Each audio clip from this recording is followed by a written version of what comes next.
बाबा की बेटी पूजा की तरफ से सभी साईं भक्तों को ओम साईं राम। सभी साईं भक्तों को नए साल की बहुत बहुत शुभकामनाएं। 2026 का आगाज़ हो चुका है और यह स्पेशल दिन और भी ख़ास बन गया है क्योंकि आज गुरुवार है। गुरुवार के दिन सभी साईं भक्तों को नए साल की बहुत बहुत शुभकामनाएं। नए साल का आगाज़ गुरुवार के दिन से हो रहा है। सभी साईं भक्तों में कितना उत्साह, कितना जोश है। सभी साईं भक्त बहुत खुश हैं क्योंकि आज नया साल है और उस पर भी सोने पे सुहागा। आज गुरुवार है जिस दिन बाबा की विशेष कृपा सभी साईं भक्तों को मिलती है। और सोचिए इस बार नया साल कितना खास, कितना बाबा की कृपा बरसेगी इस साल, क्योंकि इस बार नए साल की शुरुआत हो रही है गुरुवार से, बाबा के आशीर्वाद से। तो आइए सुनिए बाबा ने नए साल पर अपने सभी साईं भक्तों के लिए क्या संदेश दिया है। बाबा क्या ब्लेसिंग्स दे रहे हैं अपने बच्चों को, क्या संदेश लाए हैं बाबा अपने बच्चों को, क्या आशीर्वाद दे रहे हैं। तो आइए सुनते हैं बाबा का संदेश। बाबा कहते हैं, मेरे प्यारे बच्चों, नया साल आ गया है। सब लोग एक दूसरे को शुभकामनाएं दे रहे हैं, पर आज मैं तुम्हें सिर्फ शुभकामनाएं नहीं, आशीर्वाद देने आया हूँ। नए साल की बहुत बहुत शुभकामनाएं। साईं कृपा सदा तुम्हारे साथ रहे।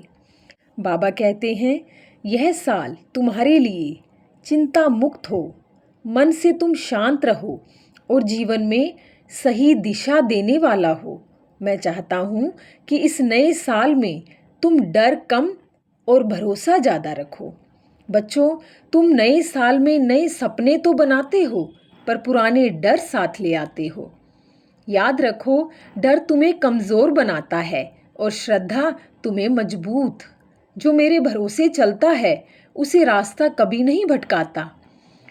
बाबा कहते हैं, मेरे बच्चे, मैं वादा करता हूँ, अगर तुम सच्चे रहोगे, मेहनत करोगे और किसी का बुरा नहीं सोचोगे तो तुम्हारे रास्ते की सारी रुकावटें मैं खुद हटाऊंगा। बाबा कहते हैं, तुम्हें सबसे ज़्यादा चिंता होती है कि काम बनेगा या नहीं, पैसा आएगा या नहीं, भविष्य सुरक्षित होगा या नहीं। पर मेरे बच्चों, याद रखो, तुम्हारा काम है कर्म करना, परिणाम मेरी जिम्मेदारी है। इस नए साल में तुम संकल्प लो कि इस साल किसी से ईर्ष्या नहीं करोगे, किसी को नीचा नहीं दिखाओगे और कभी खुद को कमज़ोर नहीं समझोगे। बस ईमानदारी, धैर्य और सच्चाई के रास्ते पर चलोगे।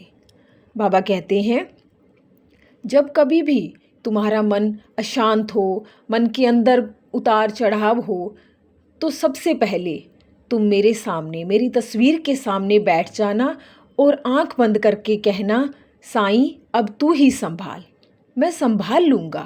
बाबा पर विश्वास रखो। बाबा कहते हैं, इस नए साल में घर में प्यार बढ़ाना, अपनों की कदर करना और माफ़ करना सीखना, क्योंकि जो माफ़ करता है वही आगे बढ़ता है। मेरे कुछ बच्चे ऐसे हैं जिनकी शादी नहीं हो रही, कुछ बच्चे नौकरी का इंतज़ार कर रहे हैं और किसी के संतान नहीं हो रही। तो बाबा कहते हैं, थोड़ा धैर्य रखो, मेरी देरी कभी मेरी नाइंसाफ़ी नहीं होती। मेरे प्यारे बच्चों, तुम्हारा मन मजबूत रहे, तुम्हारा रास्ता साफ रहे और तुम्हारा विश्वास कभी न टूटे। मैं तुम्हारे साथ था, हूँ और हमेशा रहूँगा। बाबा कहते हैं, बच्चे, श्री साईं सच्चरित्र का पाठ करना शुरू करो। इससे तुम्हारी आने वाली सभी परेशानियाँ, सभी कष्ट दूर होंगे और इस पवित्र ग्रंथ को पढ़ने से तुम्हें ऐसा महसूस होगा कि बाबा हर पल तुम्हारे साथ हैं। बाबा तुम्हें हर पल महसूस होगा कि बाबा तो हर पल मेरे साथ चल रहे हैं। मेरा ये काम कैसे हो गया, ये चमत्कार कैसे हो गया, और ये सब संभव है श्री साईं सच्चरित्र का पाठ करने से। और अगर आपके पास श्री साईं सच्चरित्र का पाठ करने का टाइम नहीं है तो आप सुन भी सकते हैं। और आप सबको मैं ये भी बता दूं कि आपको अगर श्री साईं सच्चरित्र का पाठ करना है तो आप इसी चैनल पर साईं श्रद्धा 1216 पर जाकर श्री साईं सच्चरित्र के चैप्टर 1 से लेके 51 तक सभी अध्याय आप पढ़ सकते हैं और सुन सकते हैं। नया साल आप सबके जीवन में शांति, सफलता और साईं कृपा लेकर आए। आप सभी को नए साल की बहुत बहुत शुभकामनाएं। Happy new year. बाबा की विशेष कृपा अपने सभी साईं भक्तों पर बनी रहे। ओम साईं राम, जय साईं राम।